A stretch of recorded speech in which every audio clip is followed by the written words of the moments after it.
Hi everyone, this is Sai Kumar. Welcome back to Shri Sai tutorial.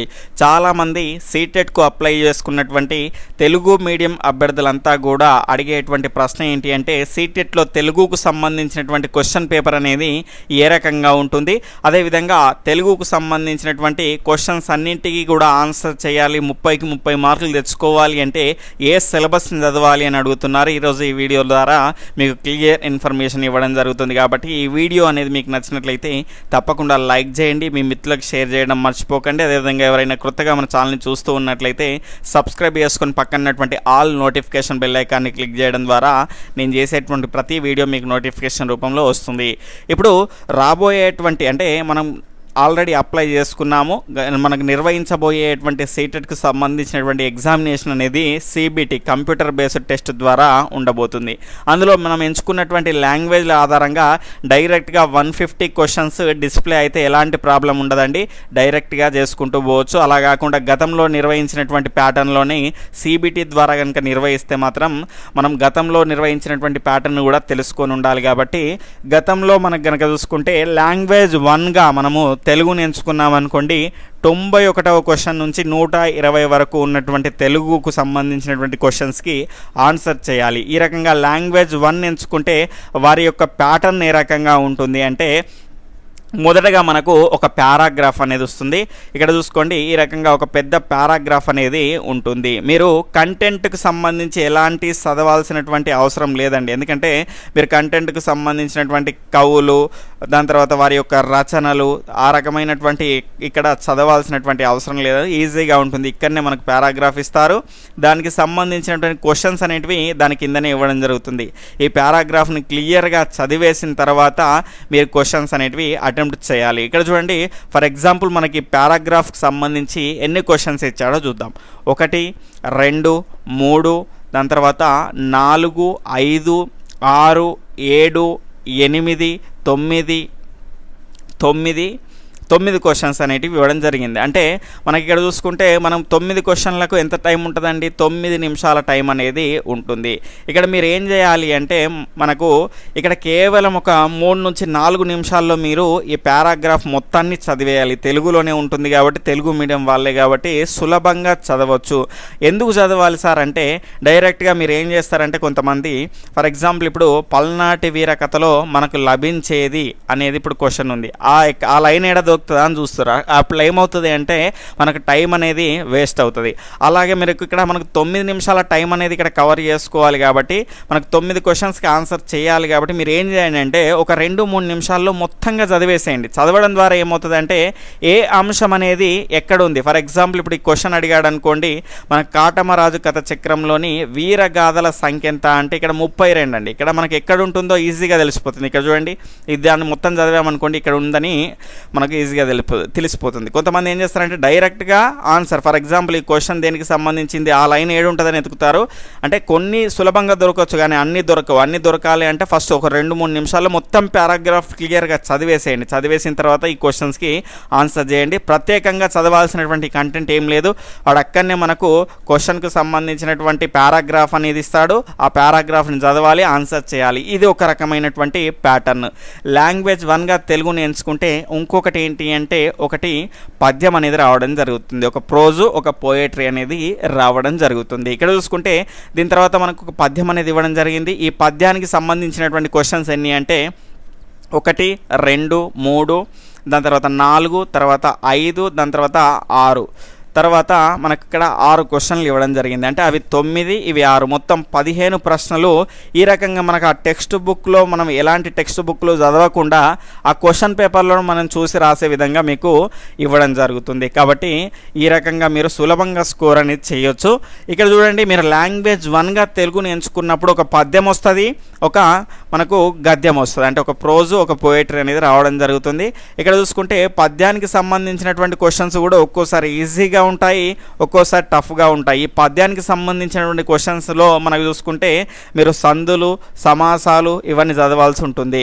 మీరు నేర్చుకోవాల్సింది ఏంటి అంటే తెలుగులో ఆల్రెడీ మనకు తెలంగాణ మరియు ఏపీ 2 రాష్ట్రాల వారికి కూడా ముందు జరగబోయేటువంటి టెట్లో మీకు ఉపయోగపడేటువంటి అంశాలే కాబట్టి మీరు గ్రామర్ అనేది మొత్తంగా ఒకసారి నేర్చుకోండి. ఎందుకంటే ఇక్కడ పద్యం ఉందనుకోండి, ఈ పద్యంలో కొన్ని మనకు సందులు, సమాసాలు, అలంకారాల గురించి అడగడం జరుగుతుంది కాబట్టి ఈ ఏరియాలో మీకు దానికి సంబంధించినటువంటి క్వశ్చన్స్ అనేటివి వస్తాయి, ఒక్కోసారి రాకపోవచ్చు కూడా. కాబట్టి నేర్చుకొని ఉంటే బెటర్, మనం ఫుల్ స్కోర్ చేయడానికి అవకాశం అనేది ఉంటుంది. ఈ 15 ప్రశ్నలు ఈ రకమైనటువంటి అంశాల నుంచి వస్తాయి.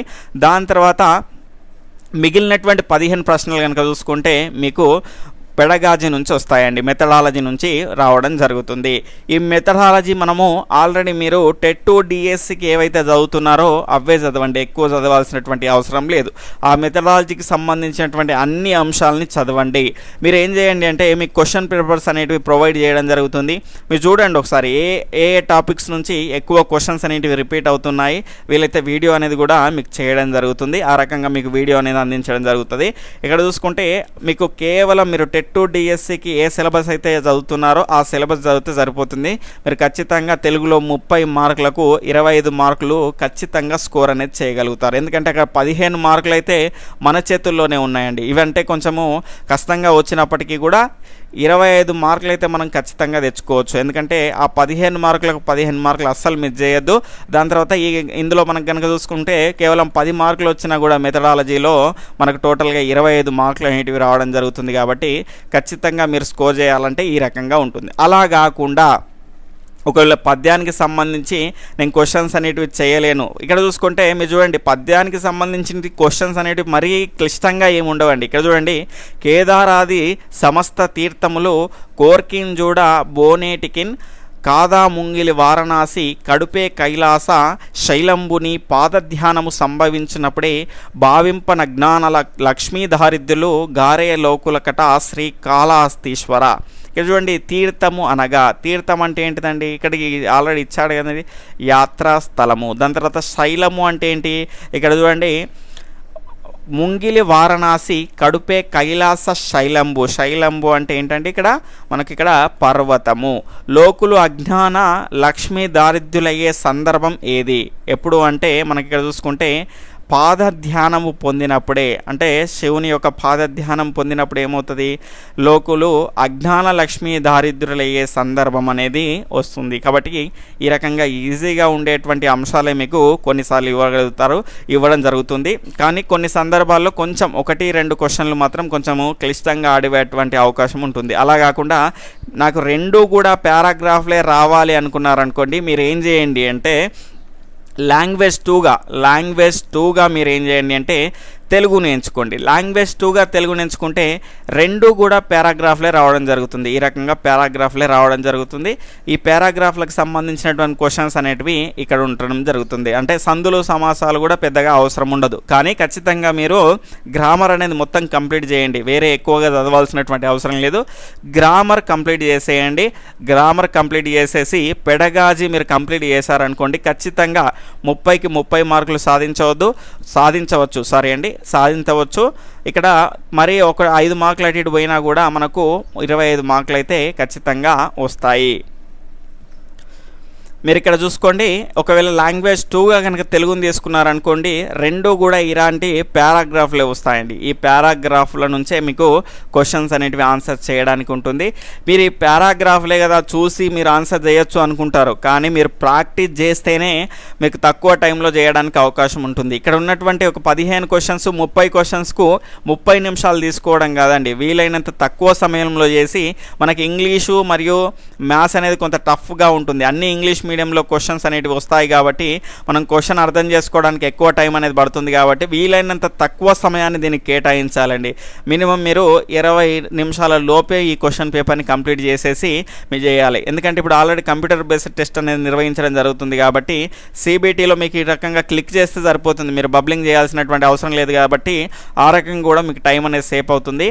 మీరు ఈ రకంగా మీరు పారాగ్రాఫ్లే రావాలి అంటే మాత్రం లాంగ్వేజ్ 2గా తెలుగుని ఎంచుకోండి. అప్పుడు ఏమవుతుంది అంటే ఇంగ్లీష్ లాంగ్వేజ్ లాంగ్వేజ్ 1గా ఎంచుకుంటారు. ఇంగ్లీష్ లాంగ్వేజ్ 1గా ఎంచుకున్నాం అనుకోండి, ఒక పారాగ్రాఫ్ ప్రోజుకు సంబంధించి ఇంగ్లీష్లో వస్తుంది. సేమ్ ఇంగ్లీష్లో కూడా ఇదే ప్యాటర్న్ అండి. ఒకవేళ లాంగ్వేజ్ 1 కనుక మనం ఎంచుకున్నాం అనుకోండి, ఒక పారాగ్రాఫ్ వస్తుంది ఇట్లాంటిది, దానికి సంబంధించినటువంటి క్వశ్చన్స్ వస్తాయి. అదేవిధంగా ఒక పోయం వస్తుంది, పోయంకు సంబంధించినటువంటి క్వశ్చన్స్ వస్తాయి. అలా కాకుండా లాంగ్వేజ్ 2గా మనం ఇంగ్లీష్ని తీసుకున్నాం అనుకోండి, 2 ఇలాంటి పారాగ్రాఫ్లే వస్తాయి. అంటే పద్యం ఉండదు, కేవలం గద్యానికి సంబంధించినటువంటి పారాగ్రాఫ్లు మాత్రమే వస్తాయి. కాబట్టి మీకు ఎందులో అయితే సులభంగా ఆన్సర్ చేస్తాను అని అనుకుంటున్నారో మీరు ఆ రకంగా లాంగ్వేజ్ని ఎంచుకోండి. కాబట్టి ఈ రకంగా మీరు క్లియర్గా అర్థమైంది అని నేనైతే అనుకుంటున్నాను. నా వీడియో కనుక మీకు నచ్చినట్లయితే తప్పకుండా లైక్ చేయండి, మీ మిత్రులకు షేర్ చేయండి. ఎవరైనా కొత్తగా మన ఛానల్ని చూస్తున్నట్లయితే సబ్స్క్రైబ్ చేసుకొని పక్కనటువంటి ఆల్ నోటిఫికేషన్ బెల్ ఐకాన్ని క్లిక్ చేయడం ద్వారా నేను చేసేటువంటి ప్రతి వీడియో మీకు నోటిఫికేషన్ రూపంలో వస్తుంది. Okay friends, bye, take care, Jai Hind.